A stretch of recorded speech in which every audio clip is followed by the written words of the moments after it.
Want to slash your lighting costs without sacrificing your yields? You're in the right place.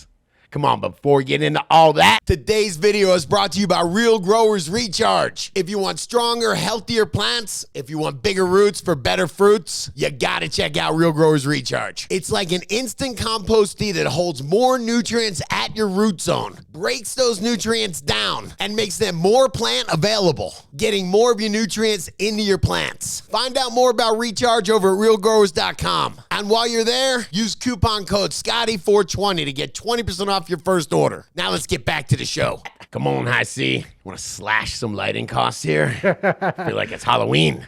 Okay, yes, because lighting costs can be pretty expensive, man. Oh my God, I'll look at my electric bill periodically, and I've only got a couple lights running, man. And yes, between the lights and the air conditioning, that's the hidden power suck right there, I'll say.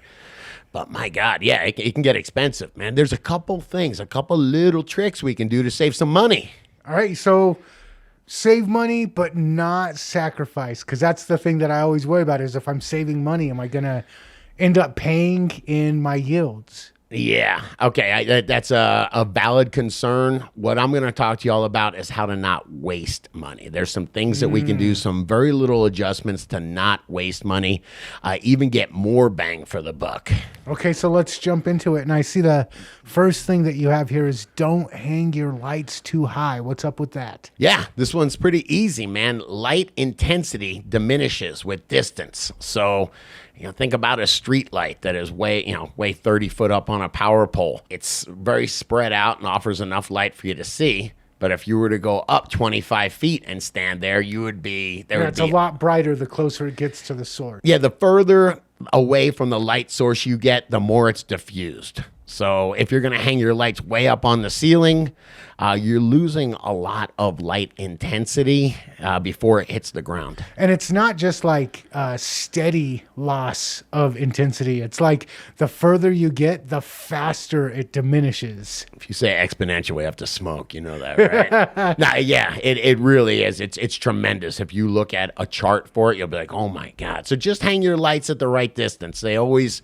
like the HPS lights and the single source of light, there's different rules for those, but with the LEDs, just follow the manufacturer's instructions and don't hang them too high. And I think another problem with hanging them too high is you get that plant stretch, which you don't really want to deal with. Sure. Well, that's what happens when you don't have enough light, enough photon intensity at the canopy.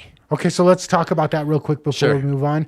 That's kind of how you measure whether you've got your lights at the right places, what the intensity is at the canopy level. At the canopy level, yeah. And that's PBFD. Okay. PBFD. Yep. I just wanted to say PP.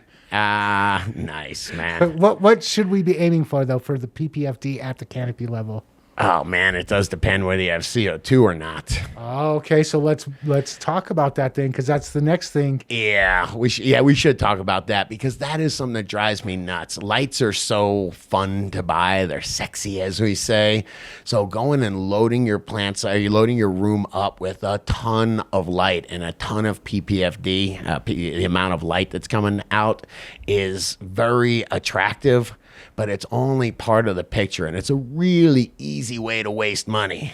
Because you say light is the energy. Light is the energy, and what we're looking to do is take CO2, carbon. Remember we were talking back about that glucose, where it's basically hydrogen and oxygen, and then there's a carbon. You got to grab that carbon, and that's where we get it from the CO2 in the air. The light gives us the energy to cleave off that CO2 and break it off from the oxygen. It's going to grab that carbon, rather. It's going to cleave off that carbon. And that carbon's what builds the plant. The carbon is extremely important because the light is the energy to cut off the carbon. So you can have as much light energy as you want. If there's no carbon to cut off and grab, then what are you doing? So basically adding light that's not being used? Correct. It's grabbing at nothing.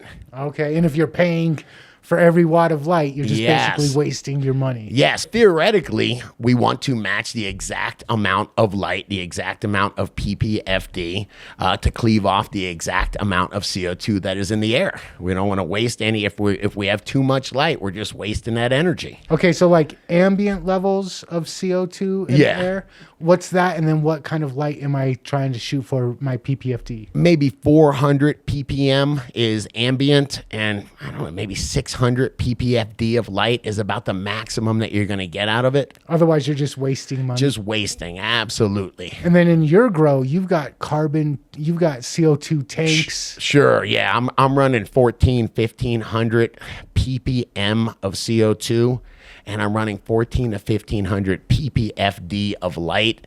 And thank you for making it easy, because you can pretty much match up your ppm with of CO2 with your ppfd of light, and you'll get pretty close. Yeah, it's a cool rule of thumb, I'll say. Okay, so let's move on to the third tip. Sure. On saving money on your lights without sacrificing your grow.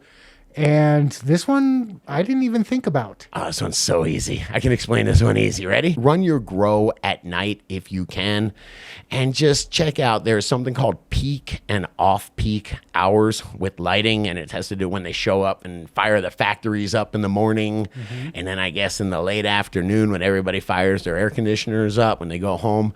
But there is, if you can go, I think it's past right around 9, 10 o'clock most places, your electricity gets cut. The what they charge you for electricity per kilowatt hour goes from, I don't know, like 40 to 15.